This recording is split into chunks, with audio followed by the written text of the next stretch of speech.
A warm welcome to TV Africa and thank you for always joining us. This is Africa Today. My name is Najma Lima, but first are the headlines. Lawyer Malay Mabidizi sent to Chitalia after police arrest. Tax operators are stranded as investors condone off part of old tax pack. Tear gas fired at Ant-Coup protests as UN expert arrives. And in sports, Eunice St. Tamu on target as Vipers stroll past Chigezi homeboys. A warm welcome once again. Now the news in detail. Lawyer Hassan Malay Mabidizi has been received at Chitalia government prison where he was sent after arrest by police. The lawyer, who has been on the run for the past 1 week since the High Court ordered his arrest to serve the 18-month punishment, was arrested by police from the entrance of Chambogo University by police. We have more. Kampala Metropolitan Deputy Police spokesperson Luke Owes-Kijire told journalists on Tuesday morning that following the arrest, the controversial lawyer was later sent to Chitalia, as had been indicated in the warrant of arrest issued against him. The February 15th arrest warrant had directed that after arrest, Mabidizi should be delivered to prison. According to Owes-Kijire, the lawyer was duly delivered to Chitalia prison. Mabidizi was sentenced to 18 months imprisonment by Justice Musa Sekana after being found guilty of contempt of court. This stemmed from an order to pay $300 million by the same court after being found guilty of contempt of court. Following the $300 million fine, the lawyer was warned about bad-mouthing judges, but he repeated the same. Consequently, filed an application in court seeking for punishment to the lawyer over his continued attacks against judicial officers. Justice Musa Sekana asked Mabidizi to defend himself over the matter, and in the resultant ruling, he was sentenced to 18 months imprisonment. The lawyer has, however, insisted that the orders by Justice Sekana are illegal, arguing that no man can be a judge in his own case. He consequently ran to the Court of Appeal to challenge all orders, including one of fining him $300 million and imprisoning him for 18 months. Lieutenant Colonel Peter Magungu officially took over command of the United Nations Guard unit from Lieutenant Colonel Francis Odikiro in a ceremony held in Somalia at the United Nations base in Mogadishu, and was presided over by the Deputy Commander, Land Forces Major General Sam Okidingi, and attended by AMISOM Sector 1 Commander, Brigadier General Keith Katunji, among other dignitaries. We have more with Naluko. Speaking at the ceremony, Okidingi thanked the outgoing commander and his team for the job well done and welcomed the new force, further reminding the incoming commander, Lieutenant Colonel Magungu, to protect his legacy of his predecessor, be a good ambassador to Uganda, and protect the rule of law while executing their duties.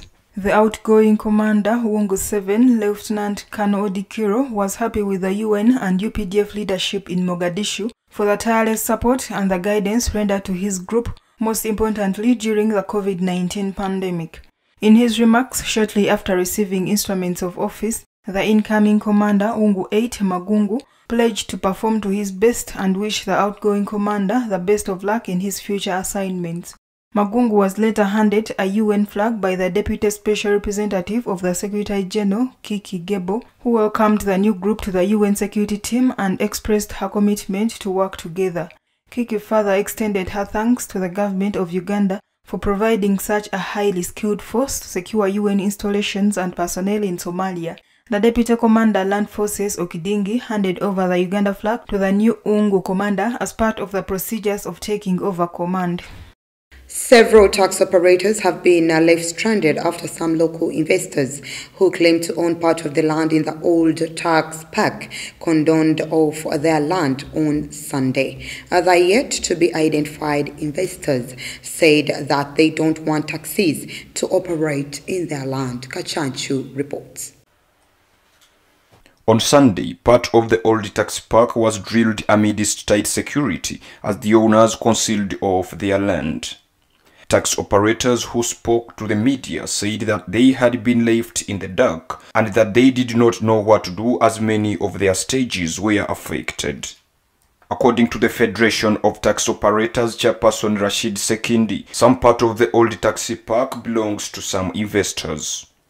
Kampala Capital City Authority Deputy Spokesperson Robert Kalumba said that the authority is doing everything possible to pay off the owners so that the land gets back to Kampala Capital City Authority. Kalumba assured tax operators that the land will get back to Kampala Capital City Authority soon and that they should bear with the inconvenience.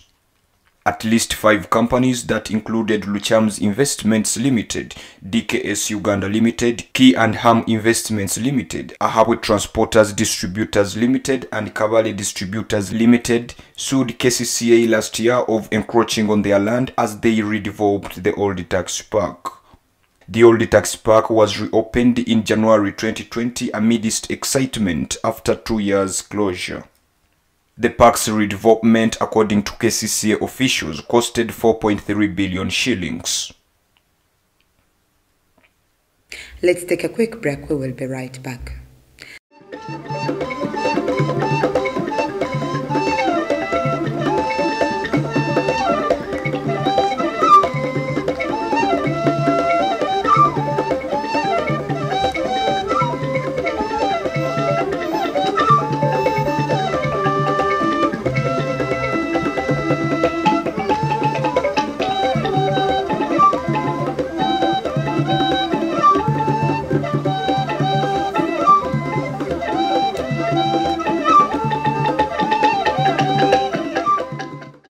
Welcome back. You're still watching TV Africa News, the right to know.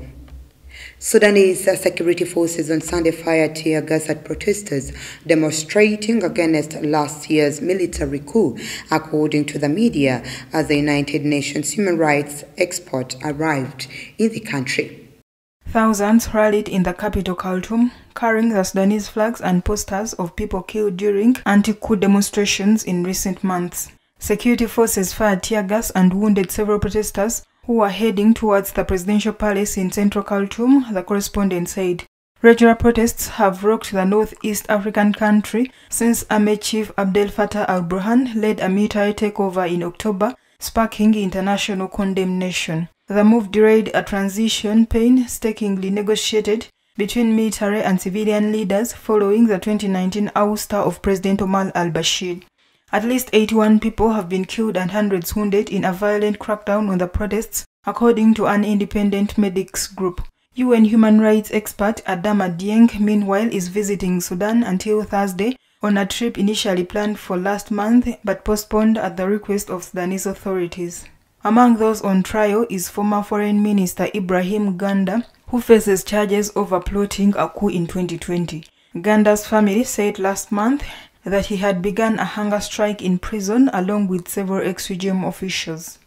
Moving on, Zimbabwe's leading opposition figure Nelson Chamisa drew thousands of cheering supporters on Sunday to his first political rally since forming a new party weeks ago as the country gears up for elections that had been postponed due to COVID-19. Chamisa formed the Citizens Coalition for Change Party in January, making a break from the country's long-time opposition party, the Movement for Democratic Change, or MDC.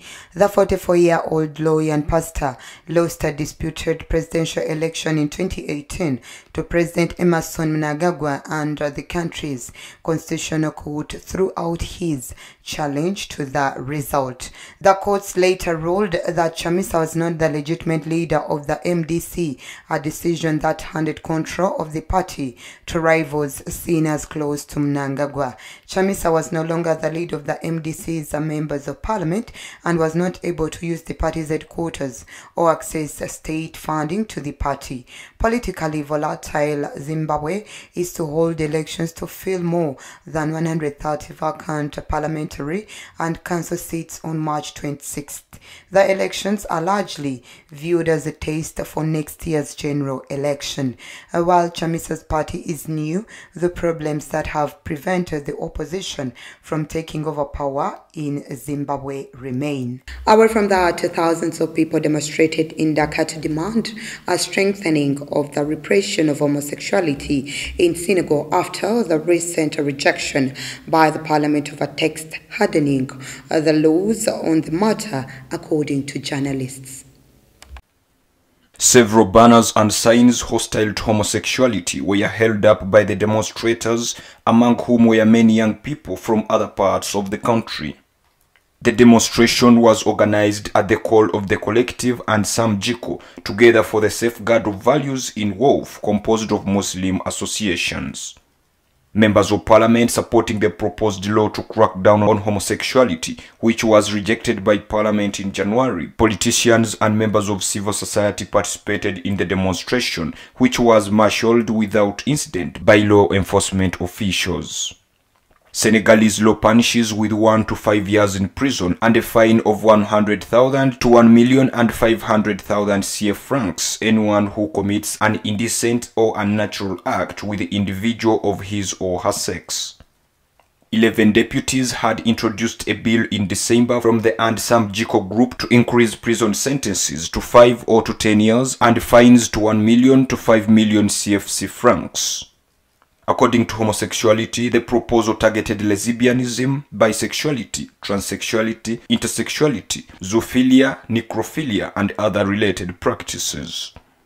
President Macky Sall, whose country is often cited as an example of the rule of law in Africa, has always invoked Senegal's cultural specificities to refuse to decriminalize homosexuality when in front of foreign leaders. Mali's lawmakers have voted on Monday a plan allowing the transitional government to rule for up to 5 years, in line with the proposal by the authorities. On Thursday, the ECOWAS mediator for Mali will lead a mission on a timetable for elections. Mali Parliament voted on Monday a plan allowing the transitional government headed by Colonel Assimi Goïta to rule up to 5 years. In line with a proposal by the transitional government, 120 members of Mali's 121-seat interim parliament voted to adopt the bill during a session exclusively dedicated to the examination of the draft law on the revision of the transitional charter. The new charter comes after regional sanctions hit the country in January over delayed elections. This delay contributed to worsen an already souring relation with France, which eventually decided to withdraw troops from Mali. A move welcomed by Ben Diarra, a member of the National Transitional Council, and said that it is a feeling of joy and pride when the occupying forces leave your territory. If the new charter does not mention on what date a future presidential election may be held, it says serving President Colonel Goïta will not be allowed to participate in the next elections. After staging a coup in August 2020, Mali's rulers initially promised to organize a vote in February 2020. But citing security concerns last December, the government proposed staying in power for much longer. The chairperson of the Economic Community of West African States, President Nana Akufo-Addo, said during the AU-EU summit that a one-year transition could be deemed acceptable. On Monday, the ECOWAS Commission announced its mediator for Mali would lead a mission on Thursday on a timetable for elections. Let's once again take a quick break. We will be right back.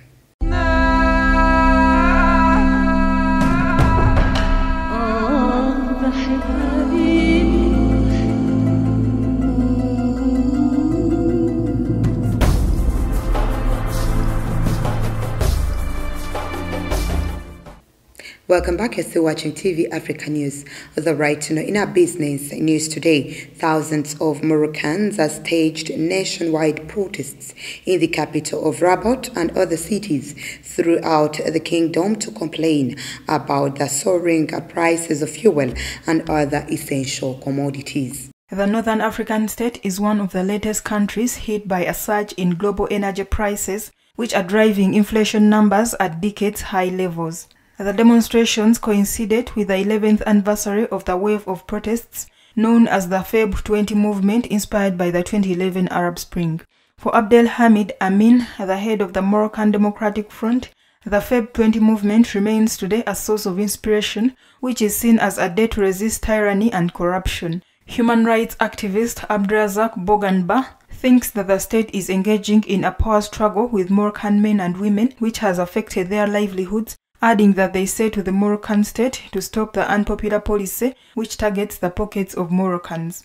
The government blamed the spike in prices of basic goods, the global post-pandemic economic recovery, the increase in prices of grains and oil products on international markets, as well as the worst drought the country has experienced in decades. On Thursday, the Minister Delegate Fauzi Lekja, in charge of the budget, noted that government had allocated funds to supporting the agriculture sector, in addition to measures aimed at alleviating the strain on Moroccan households. He still acknowledged the efforts remained insufficient for addressing the crisis.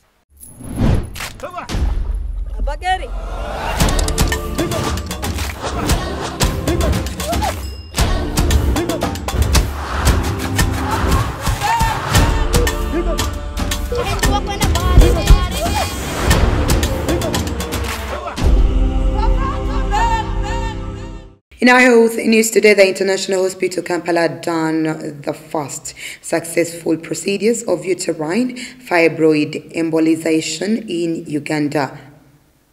The procedure was done by doctors led by Dr. Josias Apadi from Merit International South Africa and Dr. Hassan Kabito from IHK on Sunday. Fibroids occurs predominantly in women of African descent, and in Uganda, many women of reproductive age have fibroids. Uterine fibroid embolization treatment offers an alternative, safe and effective non-surgical procedure to women of all ages in need of fibroid treatment. In a statement, IHK described the successful procedure as a big milestone.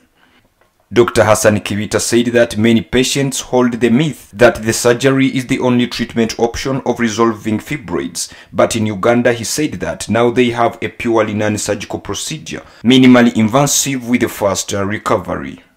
He said that uterine fibroid embolization typically provides significant relief of symptoms of uterine fibroids.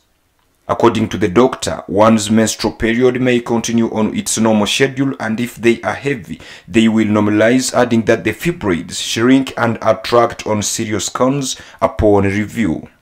According to IHK, this type of treatment treats all sizes and numbers of fibroids because it is targeted therapy that aims at the fibroids that can selectively be reached no matter the size and the number.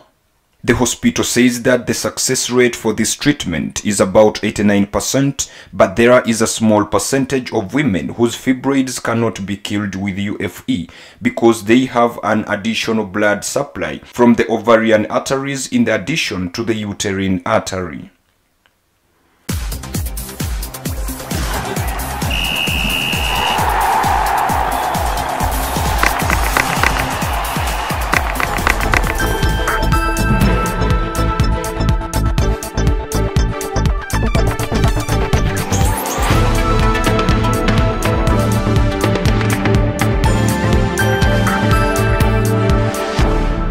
And finally, in our sports news today, Viper Sports Club kick-started the title defense of the Stanbic Uganda Cup with a hard-fought 1-0 victory over Chigezi Homeboys on the road at Kabare Municipal Stadium on Monday, February 21st, 2022. Forward Eunice Junior Sentamu was the hero in this well-contested round of 64 duel with goal on 83 minutes. Kachanchu reports.